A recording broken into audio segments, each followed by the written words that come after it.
Hello everyone, केम छो? I am sure अभी हम सब में फियर होगा, खास करके हेल्थ और वेल्थ दोनों की साइड पे। अगर वेल्थ की बात करें तो हमें फियर ये होगा कि अभी हमारे म्यूचुअल फंड पोर्टफोलियोज डाउन है, हमारे एसआईपी के रिटर्न्स नेगेटिव है, हमारे लमसम रिटर्न इन्वेस्टमेंट्स के रिटर्न काफ़ी डाउन होंगे और ये सब काफ़ी चिंताएं हमें और फियरफुल बना रही होगी।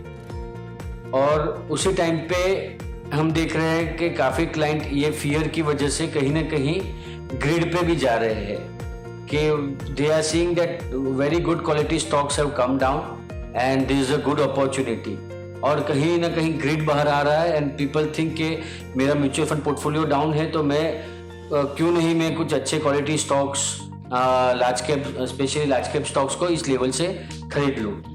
Well, it is not a bad idea, but please remember कि it can be a great trap also. हमें ये समझना है कि क्या हम इस कंपनीज के balance sheets, profit and loss reports और नोट्स टू अकाउंट्स पढ़े हैं पास के, और बाई करने के बाद क्या हम रेगुलर उसको पढ़ पाएंगे। दूसरी चीज़ है क्या हमें आइडिया है कि हम कौन से स्टॉक्स ले, कौन से बेसिस पे ले, क्या एलोकेशन रखे, और अगर वो यहाँ से और गिरे तो क्या हम उसको ऐड कर पाएंगे, अगर येस तो हम कितना ऐड करना चाहिए, या बढ़े तो हम क्या नया पैसा डाल सकेंगे। क्योंकि ह्यूमन साइकोलॉजी स्पेशली जब हमने रिपोर्ट्स पढ़े नहीं होते, हमें उस कंपनी पे उतना आइडिया नहीं होता है, तो अगर वो कंपनी का शेयर हमारे बाई प्राइस से कम या ज़्यादा होता है तो उस टाइम पे हम ऐड नहीं कर पाते हैं। तो आई would say that tried and trusted, please focus on mutual funds, this are temporary effects. इस टाइम पे डायरेक्ट इक्विटी से भी it is much better to invest into mutual funds through lumpsum and SIP, only because of ये हमारी core expertise नहीं है। हम कितना टाइम दे पाएंगे इन स्टॉक्स को स्टडी करने को और रेगुलर मॉनिटर। जो वहां पे एक्सपर्ट्स है they are in better position to capture this opportunity in a much better and discipline way, and please remember discipline always wins. यहाँ से डेफिनेटली एसआईपी और लमसम करनी चाहिए। एक चीज है कि जब ये कोरोना वायरस नहीं था, लेट्स से हम 42,000 इंडेक्स पे एसआईपी करते थे, तो हम एसआईपी या इन्वेस्टमेंट कर रहे थे फॉर आवर फ्यूचर नीड्स। ना वो नीड चेंज हुई है, ना इंडिया ग्रोथ स्टोरी चेंज हुई है। This is a temporary effect. हम यहाँ वहां से पॉजिटिव थे तो यहाँ से और ज्यादा पॉजिटिव होने की जरूरत है। और अगर हम वो लेवल पे लेट्स से आप 10,000 की एसआईपी चालू करने वाले थे, तो आई फील कि दिस द टाइम यहाँ से आपको 15,000 की, 12,000 की, 20,000 की एसआईपी करनी चाहिए या लमसम इन्वेस्टमेंट करना चाहिए।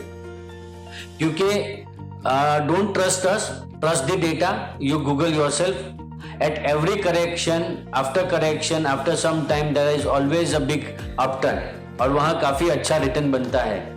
History has proved repeatedly, stock market has proved repeatedly that corrections are temporary and upsides are permanent. अब यहाँ पे तो उसके लिए आप गूगल कर सकते हैं, विकिपीडिया पे देख सकते हैं, काफ़ी इन्वेस्टर्स जिन्होंने करेक्शंस पे इन्वेस्ट किया है उनसे बात कर सकते हैं, and they would all data would definitely show you good upside from here.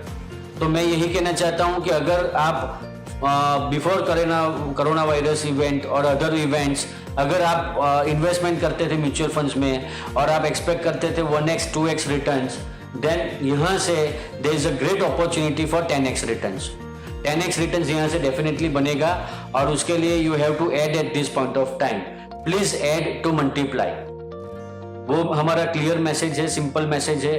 कुछ नया मत कीजिए, जो कर रहे हैं वही कीजिए, सिर्फ अपनी एसआईपीज बढ़ा दीजिए और थोड़ा लमसम कंट्रीब्यूट करिए। सिंपल चीज ही इफेक्टिव रहती है। यहाँ पे एक बहुत क्लियर मैसेज हम कन्वे करना चाहते हैं कि आप अपने जो भी फ्रेश कॉन्ट्रीब्यूशन है वो एसआईपी और म्यूचुअल फंड में कीजिए, इंक्रीमेंटल एसआईपी कीजिए, इंक्रीमेंटल कंट्रीब्यूशन टू लमसम कीजिए। This is the best time for 10x। और बहुत सिंपल चीज है, आज जिस तरह से करंट सिनेरियो है, हमारे खर्चे कहीं ना कहीं कम हुए हैं। हम ये मई वेकेशन में घूमने जाते, बॉम्बे जैसे सिटीज़ में भी डेफिनेटली लोगों के खर्चे कम हुए होंगे। हम काफ़ी सोशल डिस्टेंसिंग कर रहे हैं, तो मूवीज़ अवॉइड कर रहे हैं, रेस्टोरेंट्स अवॉइड कर रहे हैं, तो हमारी सेविंग्स हुई है। Please deploy it. This is the time for incremental growth, this is the time for 10x। Please add to multiply. Thank you so much.